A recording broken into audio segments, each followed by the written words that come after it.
আসসালামু আলাইকুম সবাই। নাজাত কুকিং অ্যান্ড ব্লগসে আপনাদের সবাইকে জানাচ্ছি স্বাগতম। আজকে তৈরি করে দেখাবো কাঁচা আমের টক ঝাল মিষ্টি আমের আচার। আমের আচারটা কিভাবে পারফেক্টভাবে তৈরি করতে পারবেন সেটি আজকে আপনাদের সাথে শেয়ার করব। চলুন তাহলে দেরি না করেই শুরু করা যাক।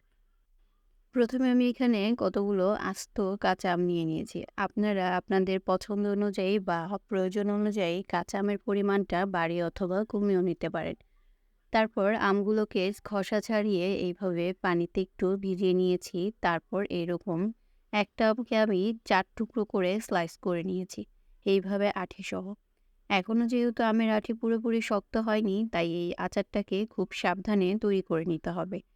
তারপর ৪ টুকরো করে নেয়ার পর এর মধ্যে লবণ আর সামান্য পরিমাণে হলুদ গুঁড়া দিয়ে এইটাকে এখন একটু মেখে নিব।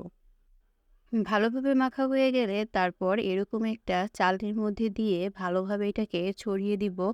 যদি রোদ থাকে তাহলে অবশ্যই রোদে দিয়ে নিবেন, আর নয়তো রোদ না থাকলে এটাকে এরকম চালনিতে দিয়ে কিছু সময় ঝরিয়ে নিবেন, যাতে এটা থেকে যে লবণ দেওয়ার পর পানি বের হবে সেই পানিটা একটু শুকিয়ে আসে।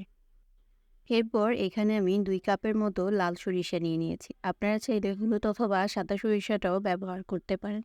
লাল সরিষাটার ঝাঁঝ বেশি, খেতে মজা হয়, তাই আমি লাল সরিষাটা ব্যবহার করেছি। তারপর এর মধ্যে ৪-৫ টুকরা রসুন, বড় রসুনের কোয়া আর ৩ টা কাঁচামরিচ আর ৪-৫ টা শুকনো মরিচ দিয়ে এটাকে ভালোভাবে ব্লেন্ড করে নিতে হবে। এরপর একটা হাঁড়িতে তেল গরম করে নিতে হবে। এখানে আমি 1/2 কেজি পরিমাণে সরিষার তেল ব্যবহার করেছি। আপনারা চাইলে বাড়িয়ে অথবা কমিয়েও ব্যবহার করতে পারেন।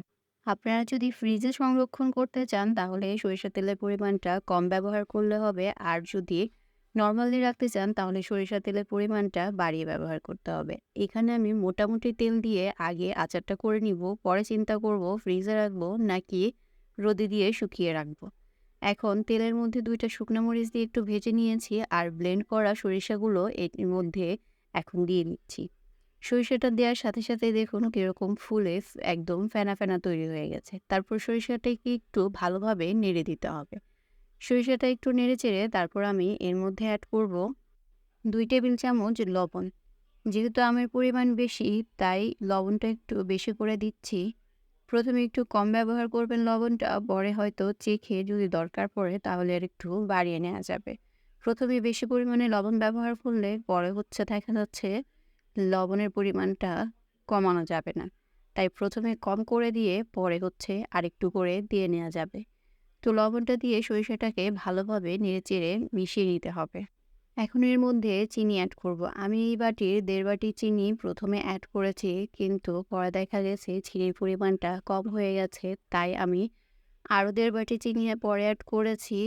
মোটমাট ৩ বাটির মতো অ্যাড করেছি। এখানে পরিমাপ করলে আধা কেজির মতো চিনি হবে। যেহেতু আমার আমটা অনেক বেশি টক ছিল, তাই চিনিটা একটু বেশি দেওয়ার দরকার পড়েছে।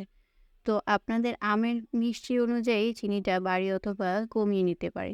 চিনিটা দেওয়ার সাথে সাথে সরিষার কালারটা কি দারুণভাবে চেঞ্জ হয়ে একদম খয়েরি খয়েরি হয়ে গেছে। তারপর এটাকে ভালোভাবে মশলার মতো কষিয়ে নিতে হবে, যাতে চিনিটা গলে মশলার সাথে মিশে যায় এবং সুন্দরভাবে একটা রঙের সৃষ্টি হয়, একটা ঘ্রাণ তৈরি হয়। এরপর এর মধ্যে দিয়ে দিব ২ টেবিল চামচের মতো সাদা সিরকা বা ভিনেগার, যে যেটাই বলেন না কেন, এইটা ২ চামচের মতো এর মধ্যে দিয়ে দিব। তারপর আরেকটু নেড়েচেড়ে ভালোভাবে মশলাটাকে কষিয়ে নিতে হবে সিরকার সাথে। আর এখন আমি দেখে নিব মিষ্টি, লবণ সব ঠিক আছে কিনা। একটু চেখে দেখে নিলেই বোঝা যাবে যে আপনার আমের পরিমাণ কতটুকু আর এর মধ্যে এই মিশ্রণটা ঠিক আছে কিনা।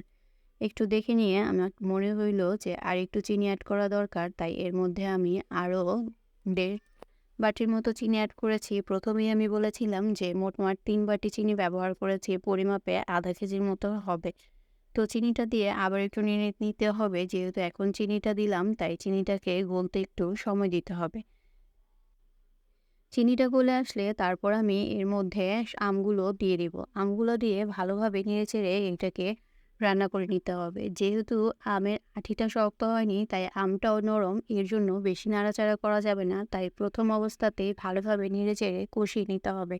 একটু বলক চলে আসলে আমটা নরম হয়ে যাবে, সেদ্ধ সেদ্ধ হয়ে যাবে। তখন বেশি নাড়াচাড়া করলে আমটা একদম গলে একদম নরম হয়ে যাবে। তাই আগে থেকে একটু নাড়াচাড়া করে পরে বেশি নাড়াচাড়া করা যাবে না। হালকার উপর একটু নেড়ে আচারটা তৈরি করে নিতে হবে।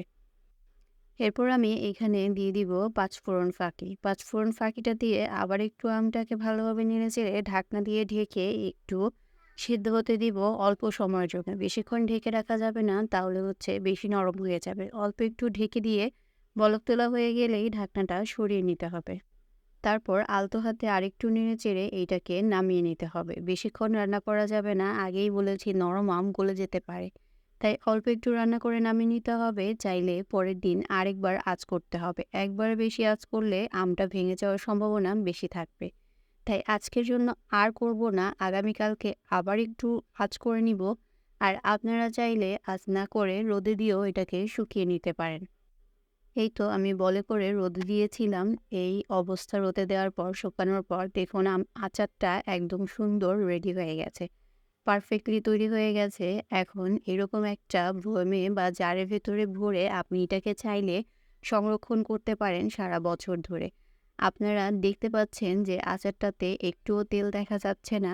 যদি আপনারা ফ্রিজে সংরক্ষণ করেন তাহলে এই আচারটা এইভাবেই সংরক্ষণ করতে পারবেন, তেলের দরকার পড়বে না।